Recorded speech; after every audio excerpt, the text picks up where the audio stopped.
Hello दोस्तों, मेरे YouTube channel पर आपका स्वागत है। तो चलिए कहानी शुरू करते हैं। कहानी अच्छी लगी तो प्लीज़ चैनल को लाइक शेयर जरूर। इधर विप्लव अपने कमरे में जाने के लिए जब दरवाजे पर पहुंचा तो वहां पर मीरा अदिति खड़ी हुई थी, जिन्हें देखते हुए विप्लव अपने पॉकेट से नोटों की गड्डी निकाल उन दोनों को देते हुए हटो रास्ते से। मीरा और अदिति विप्लव के स्ट्रेट फॉरवर्ड तरीके को देखकर बोले, क्या बात है, मतलब अंदर जाने की इतनी जल्दीबाजी। उन दोनों की बात सुन विप्लव मीरा के हाथ में पैसे रखते उसे साइड धक्का देकर बोला, छिपकली कहीं की। इतना कहकर विप्लव दरवाजा खोल अंदर चला आया तो देखा पूरे कमरे में डेकोरेशन हो रखा था और बिस्तर गुलाब से सजा हुआ था। हर तरफ सुंदर फ्रेगनेंस वाली मोमबत्तियां जल रही थी, जो वहां के माहौल को और ज़्यादा रोमांटिक बना रही, जिन्हें देखते हुए विप्लव अपने टैक्सीडो को उतारते हुए शर्ट को सोफे पर फेंक दिया और ऊपर से नगद होकर बिस्तर पर आ गया। जिस उसके पीठ में बना टैटू बड़ा सेक्सी लग रहा था। हिमांशी घूंघट लिए चुपचाप बैठी हुई थी, जिसे देखते विप्लव उसके सामने आकर घूंघट उठाते हुए बोला, हमने ऑलरेडी एक दूसरे को देख रखा है, चेहरा ढकने की जरूरत नहीं है। हिमांशी विप्लव की बात सुन नजरें उठाकर उसे देखने लगी तो उसकी लंबी पलकों से भरी नशीली आंखों को देख विप्लव ने अपने मुंह का सलाइवा निगल लिया। हिमांशी विप्लव की तरफ देखते हुए बोली, मेरा गिफ्ट। विप्लव हिमांशी की बात सुन अपने पैंट के पॉकेट से एक सुंदर सा की चैन निकाल हिमांशी को पहनाते हुए ये है। ये कहते हुए विप्लव ने उसके गले की तरफ देखा तो उसके पेंडेंट में VH लिखा हुआ था, जिसे देखने के बाद विप्लव एकदम से हिमांशी के जो लाइन पर हाथ रख उसके होठों पर चूमने लगा। विप्लव ने ये इतनी जल्दीबाजी में किया था कि हिमांशी पीछे की तरफ गिर गई और विप्लव उसके ऊपर आ गया। वो बड़ा एग्रेसिव होकर हिमांशी को किस कर रहा था। हिमांशी विप्लव की जल्दबाजी को देखते उसके सीने पर हाथ रख उसे खुद से दूर करने लगी तो विप्लव उसके हाथों में अपने हाथ को उलझाकर उसके हाथों को बिस्तर पर दबाते हुए उसके होठों पर फिर से चूमने लगा। हिमांशी विप्लव के स्ट्रेस के आगे हैरान थी। जब 10 मिनट के पैशनेट किस के बाद विप्लव उसके बगल में सोते हुए बोला, आज के लिए काफ़ी है, बाकी का कोटा कल पूरा करूंगा। इतना कहकर विप्लव ने हिमांशी को खींचकर अपने सीने से लगा लिया और उसके ऊपर अपना एक पैर रखते हुए आंखें बंद कर ली। उसके हाथ हिमांशी के सिर पर चल रहे थे। हिमांशी अभी भी उस सदमे में थी और हैरानी से विप्लव को देखे जा रही थी, लेकिन विप्लव बिल्कुल शांत उसे गले लगाकर सोया हुआ था। जब हिमांशी हल्का सा मुस्कुराकर अपना चेहरा उसके सीने पर रखते हुए सो गई। करीब 2 घंटे बाद हिमांशी को महसूस हुआ कि उसके शरीर पर हाथ चल रहा था। उसने आंखें खोलकर देखा तो विप्लव नींद में उसकी बॉडी को सहला रहा था, जिसे देखते हुए हिमांशी को कुछ भी अपनी बॉडी में अजीब सी सिरहन महसूस होने लगी। जब विप्लव होठों का पाउट बनाते हुए धीरे से बोला, पागल पागल किस्मी। विप्लव की नौटंकी को देखते हुए हिमांशी उसके गाल पर हाथ रखकर बोली, अगर तुम्हें किस करना है तो आंखें खोलो। लेकिन विप्लव ने अपनी आंखें नहीं खोली और मुंह बनाते हुए फिर से इधर उधर देख चेहरा करने लगा, जिसे देखते हुए हिमांशी विप्लव के हल्का सा करीब आकर उसके पूरे चेहरे को गौर से देखने लगी। विप्लव के तीखी नाक जो गुस्से में हमेशा फूल जाया करती थी, उसकी वो काली आंखें जो हर वक्त पनीली होने को तैयार रहती थी, जो अभी बंद थी, उसके वो गुलाबी होठ जो हर वक्त बरबोले की तरह बोलते रहते थे, उसका वो क्यूट सा चेहरा जिसके एक्सप्रेशंस को हर किसी को दीवाना बना देते थे, जिसे देखते हुए हिमांशी हल्का सा मुस्कुरा थोड़ा सा ऊपर सरकते हुए विप्लव को अपने सीने से लगा ली तो विप्लव अपना चेहरा उसके सीने पर रगड़ते हुए गुनगुनाया, हम अच्छा है। विप्लव के ऐसा करने पर हिमांशी उसके बालों को अपनी मुट्ठी में भर लिया और उसे अपने सीने से लगाए सो गई। तकरीबन सुबह के 4 बजे विप्लव की नींद खुली तो उसके आगे हिमांशी का सीना था, जिसे देख विप्लव ने सिर उठाकर हिमांशी की तरफ देखा, जो कि सो चुकी थी। तो विप्लव उसे उठाते हुए बोला, मानसी, ये मानसी उठो ना। जिसे सुनकर हिमांशी अपनी अलसाई हुई आंखें खोलते हुए विप्लव से बोली, क्या हुआ सुबह सुबह।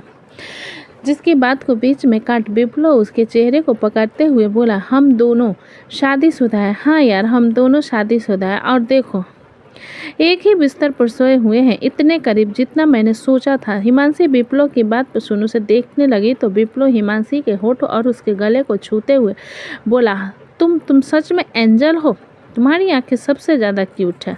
ये कहते हुए विप्लव ने हिमांशी की आंखों को चूम लिया और उसके गाल को चूमते हुए बोला, तुम्हारे गाल कितने सॉफ्ट है। ये कहते हुए उसके होठों पर आ गया और उसके होठों के करीब रहकर बोला, मैं तुमसे बहुत प्यार करता हूँ और हमेशा करता रहूँगा, मरते दम तक करता रहूँगा। इतना कहते हुए विप्लव ने हिमांशी के होठों पर चूमना शुरू किया और हिमांशी भी अब उसका साथ दे रही थी, जिसे पाकर विप्लव काफ़ी खुश था। दोनों एक दूसरे को हावी होने की कोशिश कर रहे थे। इसी तरह कब सुबह हो गई पता ही नहीं चला। जब महक की नींद खुली और वो उठकर वॉशरूम में जहाँ चेहरा धोकर ब्रश करके वापस आई और सबसे पहले मृत्युंजय के पास आकर उसके माथे को छूने लगी। मृत्युंजय को बिल्कुल भी फीवर नहीं था, जिसे देखते हुए महक स्टडी टेबल के पास जाकर उसमें कुछ लिखने के बाद स्टिकर मिरर पर चिपकाते हुए कपड़े लेकर वॉशरूम में चली गई। महक जब नीचे आई तो देखा दामिनी लिविंग हॉल में निर्जला के साथ बैठी बातें कर रही थी, जिसे एक नज़र देख महक किचन की तरफ जाने लगी तो दामिनी इस महक से बोली, तुम्हारी नई देवरानी अभी तक सोकर नहीं उठी। जिस पर महक अपना सर हिलाते हुए बोली, कल रिसेप्शन में वो काफ़ी थक गई थी, शायद इसलिए। महक की बात पर दामिनी मुंह बनाते हुए बोली, बड़ी आलसी है, एक छोटी सी पार्टी के थक गए, पता नहीं विप्लव को कैसे संभालेगी। निर्जला दामिनी की बात सुनकर बोली, बच्चे अपना देख लेंगे दीदी, आपको भूख लगी है? फिर महक की तरफ देखते हुए बोली, महक चलो नाश्ता बनाते हैं हम। निर्जला के बाद दामिनी उसे सुनते हुए बोली, मेरी तो अकेली बहू है, लेकिन वो सब कुछ संभाल लेती है और आपके घर में तो 6 बहुएं हैं, फिर भी आप ही को काम करना पड़ता है। लेकिन क्या कर सकते हैं, किस्मत की बात है। अभी दामिनी कह रही थी, जब बाहर से माही थकी हारी अंदर आते हुए सब लोगों की तरफ देख कर बोली, गुड मॉर्निंग। महक जो कि दामिनी की बातें सुन रही थी, माही को देख उसके पास आकर बोली, गुड मॉर्निंग माही, क्या तुम्हारी रात को शिफ्ट थी? जिस पर माही अपना सिर नहीं में हिलाते हुए बोली, मैंने लीव ले लिया था, लेकिन रात को इमरजेंसी में कॉल आ गया, इसलिए जाना पड़ा। जब वर्षा नाइट सूट पहनकर नीचे आई और सब लोगों की तरफ देखते हुए बोली, गुड मॉर्निंग एवरीवन। इतना कहकर वर्षा किचन की तरफ चली गई, जिसे जाता हुआ एक नज़र देखने के बाद सबने अपना फिर सिर हिला दिया तो अदिति अद्विक को लेकर नीचे आई। अदिति ने बैग लटका रखा था, जिसे देख रचना आते हुए बोली, क्या तुम फिर से प्रैक्टिस कंटिन्यू कर रहे हो? अदिति रचना की बात सुनकर मुंह बनाते हुए बोली, मुझे कल रात शोभित जी ने कितना डांटा, मेरे रोने लग गई मैं और अभी सुबह सुबह उठा दिया, इसलिए जाना पड़ रहा है। जिसे सुनकर रचना उसकी गोद से अद्विक को लेते हुए बोली, तो जाकर प्रैक्टिस पर करो ध्यान दो। रचना की बात सुनकर अदिति छोटा सा मुंह बनाते हुए बोली, कोई तो रोक लो यार। अद्विक अदिति की बात सुनकर बोला, मॉम जाओ। जिसे सुनकर अदिति उसे मुक्का दिखाते हुए बोली, आकर तुम्हारी भी खातिरदारी करूंगी छोटे हिटलर। इतना कहकर अदिति किचन की तरफ चली गई और वहां से बोतल निकालते हुए अपनी ट्रेनिंग के लिए निकल गई। अद्विक अदिति को जाता हुआ देख महक से बोला, बलीमा अंश भैया। जिस पर महक उसे ऊपर की तरफ इशारा करते हुए बोले, उसके पापा उसे नहला रहे हैं, तुम्हें भी नहाना है?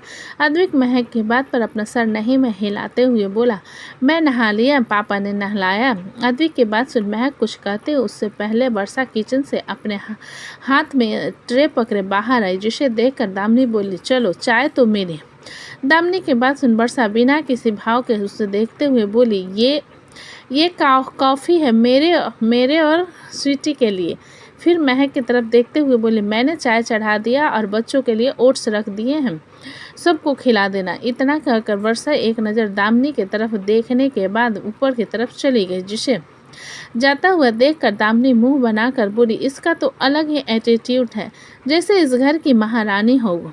अद्विक जिसने वर्षा की बात सुनी थी, महक की तरफ देखते हुए बोला, बलीमा ओट्स। जिसे सुनकर महक अपना सर हिलाते हुए किचन की तरफ रचना जब माही की तरफ देखते हुए बोली, जाकर रेस्ट करो। माही रचना की बात सुन अपने सर को खुजलाते हुए बोली, बड़ी माँ अगर मैं सीधा लंच पर आऊँ तो चलेगा, मुझे बहुत नींद आ रही है। ये कहते हुए माही ने उबासी भरी, जिसे देख रचना अपना सिर हिलाते हुए बोली, जाओ सो जाना। जिसे सुनकर माही अपना सिर हिला अद्विक के गाल पर किस करते हुए कमरे की तरफ चली गई और अद्विक शर्माते हुए उसे जाते हुए देखने लगा। तभी आरू कमरे से बाहर आई और किचन की तरफ चली गई। जब अमृत फ्रेश होकर नीचे आते हुए किचन की तरफ जाने लगा, जिसे देखकर दामिनी बीच में बोली, औरतों के बीच तुम्हारा क्या काम? दामिनी के रोकने पर अमृत मन में बोला, ये डाइन कब जाएगी। फिर पलट कर दामिनी की तरफ देखते हुए बोला, बुआ मेरी वाइफ प्रेग्नेंट है, उसे वोमिट हो रही है, इसलिए मैं उसके लिए नींबू पानी लेने आया हूँ। अमृत की बात पर दामिनी मुस्कुराते हुए बोले, वैसे अमृत तुम्हें क्या लगता है इस बार तुम्हारी बेटी होगी या बेटा? जिस पर अमृत अपना सर नहीं में हिलाकर बोला, बेटी होगी तो लक्ष्मी आएगी फिर से, और बेटा होगा तो कुल आगे बढ़ेगा। मुझे फ़र्क नहीं पड़ता और आपको भी नहीं पड़ना चाहिए, क्योंकि पालना तो मुझे है ना, शादी तो मुझे करनी होगी तो क्या बस। और एक्सक्यूज़ मी, इतना कहकर अमृत किचन की तरफ चला गया, जिसे जाता हुआ देखने के बाद दामिनी ने अपनी मुट्ठी भींच ली और मुस्कुराते हुए निर्जला की तरफ देख कर बोली, वैसे आप बुरा मत मानना भाभी, लेकिन मैं बिल्कुल पत्ते की बात कर रही हूँ। अगर इस बार भी वैशाली बेटा नहीं दे पाई तो अमृत का वंश यहीं रुक जाएगा। दामिनी की बात पर निर्जला कुछ पल चुप रहने के बाद बोली, दीदी, मृत्युंजय समृति को अपने बच्चे से भी ज़्यादा प्यार करता है और अमृत भी अव्यक्त को बहुत चाहता है। यहाँ सभी साथ में हैं, तुम बेटा और बेटी से कोई फर्क नहीं पड़ता। मृत्युंजय के जिक्र पर दामिनी इधर उधर देखते हुए बोली, वैसे मृत्युंजय कहीं नजर नहीं आ रहा है, वो तो इस वक्त उठ जाता है। रचना दामिनी की बात सुनकर बोली, महक ने कहा ना वो अपने बेटे को नहला रहा है, जिसे सुनकर दामिनी का मुंह बन गया। तो रचना समय की तरफ देखते हुए निर्जला से बोली, दीदी 7:30 बजने को आए हैं, अगर हिमांशी की पहली रसोई हो जाती तो सारे रस्म पूरे हो जाते। दामिनी को रचना की बात सुन फिर से कटाक्ष करते हुए बोली, अरे अरे अरे, वैसे रचना तुम जिस तरह से एक अच्छी बीवी और बहू बन पाई, तुम्हारी बहुएं नहीं बन पाई। देखो ना, तुम्हारी बड़ी बहू हर वक्त ट्रेनिंग और अपने पति के आगे पीछे घूमती है, और तुम्हारी दूसरी को देखो, डॉक्टर है तो जाहिर सी बात है अपने मन की करेगी, और अभी तक सोकर नहीं उठी। तभी विप्लो एकदम से वहां आ टपका और बुरी तरीके से दामिनी को घूरने लगा, जिसे देखकर दामिनी भी थोड़ी घबरा गए। तो रचना विप्लो के पीछे खींचते हुए बोली, वापी ये क्या बदतमीजी है। विप्लो रचना की बात सुन दामिनी की तरफ इशारा करते हुए बोला, कब से पटर पटर चपर चपर कर रही है बुआ, सुन रहा हूँ सब कुछ मैं ऊपर खड़ा होकर, और मेरी बीवी की बुराई कर रही है।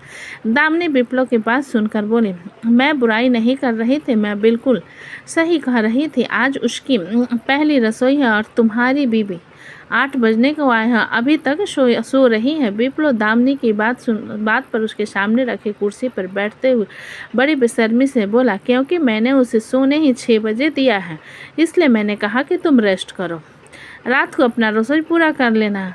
तुम हमारी कल वेडिंग नाइट थी ना, आप इतना तो समझती होंगे। जिसे सुनकर रचना विप्लो के कान को पकड़ते हुए बोली, तुम बदमाश लड़के, जाओ यहाँ से। विप्लो रचना के कान को पकड़ने पर उठकर खड़ा हो अद्वी को उसकी गोद से लेते हुए बोला, हाँ हाँ जा रहा हूँ। फिर दामिनी को आंखें दिखाते हुए बोला, आगे से मेरी बीवी की बुराई मत करना, वरना मैं बहुत बुरा हूँ, आपके खाने में कुछ ही मिला दूंगा तो टपक जाओगी। इतना कहकर विप्लो अद्वी को लेकर गार्डन की तरफ चला गया, जिसे जाता हुआ गुस्से भरी आंखों से देखते हुए दामिनी मन में बोली, वो तो कौन करने लायक होगा, समय बताएगा। विप्लो, जितना तुम्हारा एटीट्यूड है ना, सब अगर ज़मीन पर ना ले आया तो मेरा नाम भी दामिनी भाटिया नहीं। ये कहते हुए दामिनी ने जोर से कहा, चाय मिलेगा। जिस पर एक सर्वेंट किचन से चाय लेकर बाहर आई और उन लोगों को चाय देकर फिर से किचन में चली गई। जब शिवांश समृति अव्यक्त और वैदिक के साथ नीचे आया, शिवांश को देखकर दामिनी का मुंह बन गया और वो उसे घूरते हुए चाय पीने लगी। समृति ने जब दामिनी को देखा, वो उसके सामने आकर बोली, बुआ दादी, आप मेरे भैया को क्यों घूर रही हो। समृति की बात पर सभी लोग दामिनी की तरफ देखने लगे तो दामिनी थोड़ी हक्की बक्की होकर बोली, मैं कहाँ घूर रही थी। जिस पर समृति अपनी आंखें छोटी करते हुए बोली, मैंने देखा आप मेरे शिवांश भैया को घूर रही थी। क्यों घूर रही थी। समृति की छोटी छोटी आंखों को देख दामिनी भी थोड़ी घबरा गई और अपना सर नहीं में हिलाते हुए बोली, नहीं बेटा, मैं बस तुम लोगों को देख रही थी, घूर नहीं रही थी। शिवांश समृति को भड़कता हुआ देख कर उसके पास आकर उसके हाथ को पकड़ते हुए बोला, समृति, मैंने कहा था ना, बड़ों से ऐसी बात नहीं करते, लेकिन ये बड़ा घूर रहा था। समृति ने दामिनी की तरफ इशारा करते, जिसे सुन शिवांश अपना सर नहीं में हिलाते हुए समृति और बाकी लोगों को लेकर डाइनिंग टेबल की तरफ चला आया। कुछ देर बाद सभी लोग डाइनिंग टेबल पर बैठे हुए थे। हिमांशी भी नीचे आ गई, लेकिन उसकी आंखें अभी भी नींद से भरी हुई थी, जिसे देखते हुए महक हिमांशी की तरफ चाय बढ़ाकर बोली, इसे पी लो, नींद कम आएगी। जिसे लेकर हिमांशी पीने के बाद अपना सर हिलाते हुए बोली, थैंक यू दीदी। महक उसे बाहर की तरफ इशारा करते हुए, जाकर तुम भी नाश्ता करो, मैं नाश्ता सर्वेंट को साथ लेकर आती हूँ। इतना कहकर महक फिर से नाश्ता लगाने लगी तो हिमांशी जूस का जार लेकर बाहर चली गई। सभी लोगों के लिए महक ने सिंपल सा ब्रेकफास्ट बनाया था, लेकिन मृत्युंजय को उसने अलग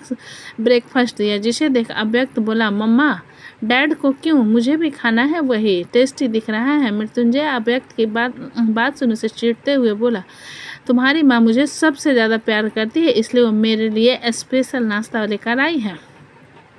मृत्युंजय की बात सुन अव्यक्त महक की तरफ देखने लगा तो महक अपना सर नहीं में हिलाते हुए बोली, बेटा उनकी तबीयत कल रात खराब थी, इसलिए उन्हें खिचड़ी खिला रही हूँ, आप भी खाओगे? बीमार का खाना मुझे नहीं खाना, अव्यक्त ने जल्दी से कहा और अपना ब्रेकफास्ट करने लगा। वहीं महक की बात सुन घर के बड़े परेशान होकर मृत्युंजय की तरफ देखने लगा। राजेंद्र जी मृत्युंजय से बोले, अब तुम्हारी तबीयत कैसी है? मुझे लगता है कि तुम्हें डॉक्टर के पास चेकअप के लिए जाना चाहिए। राजेंद्र जी की बात सुन मृत्युंजय कुछ कहता उससे पहले महक राजेंद्र जी से बोली, मैं डॉक्टर्स के अपॉइंटमेंट ले लिया है पापा, और मैं इन्हें अपने साथ लेकर चलूँगी।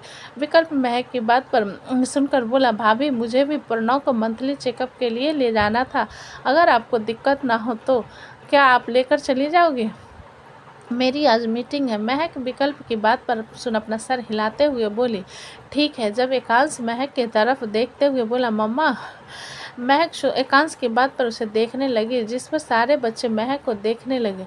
जिनकी नज़र को देखते हुए महक अपना सर नहीं में हिलाकर बोली, नहीं, जिसे देखकर सारे बच्चे मुस्कुराने लगे। तो दोस्तों कहानी कैसी लगी मुझे कमेंट में लिखें। अच्छी लगी तो प्लीज़ चैनल को लाइक करें, सब्सक्राइब करें और ज़्यादा से ज़्यादा शेयर करें। कहानी को पूरा सुनने के लिए धन्यवाद।